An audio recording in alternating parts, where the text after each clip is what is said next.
Welcome to Earnings Central.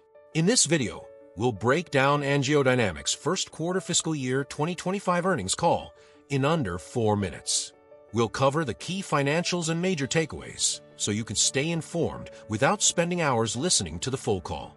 Let's get started. AngioDynamics reported total worldwide revenue of $67.5 million for Q1, representing a growth of just over 1% year-over-year. This result was in line with the company's expectations. The MedTech segment showed strong performance, growing approximately 9%, led by impressive growth from Auryon and AlphaVac, both of which grew over 20% in the quarter.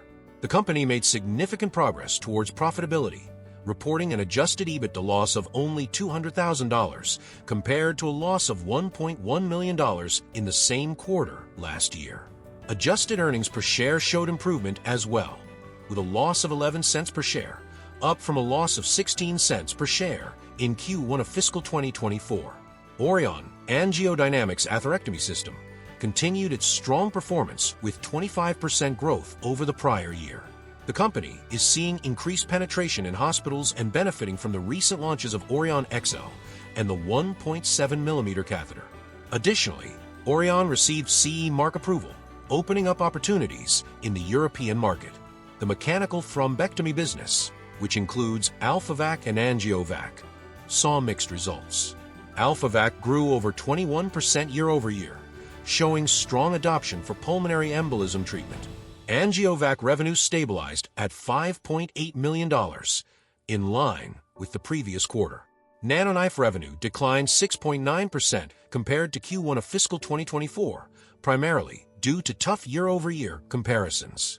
However, the company remains optimistic about NanoKnife's future, with increasing adoption in prostate treatments and pending FDA clearance expected by the end of the calendar year.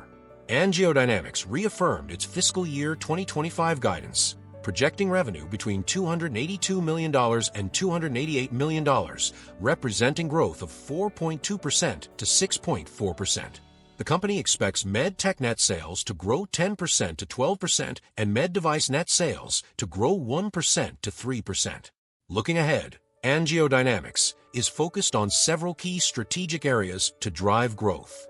These include expanding Auryon's presence in hospitals and the European market, increasing adoption of AlphaVac for pulmonary embolism treatment, and preparing for the anticipated FDA approval of NanoKnife for prostate cancer treatment.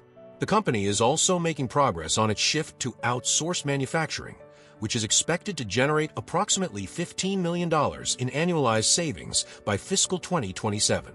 In conclusion, AngioDynamics delivered a solid first quarter, with strong performance in its MedTech segment and progress towards profitability. The company remains focused on executing its growth strategy and capitalizing on the expanding market opportunities in its core areas. That wraps up our recap of AngioDynamics' first quarter fiscal year 2025 earnings call. If you found this recap helpful and want to stay on top of more earnings reports from other companies, don't forget to subscribe. We got plenty more quick and easy breakdowns coming your way. So hit that subscribe button and never miss an update from Earnings Central.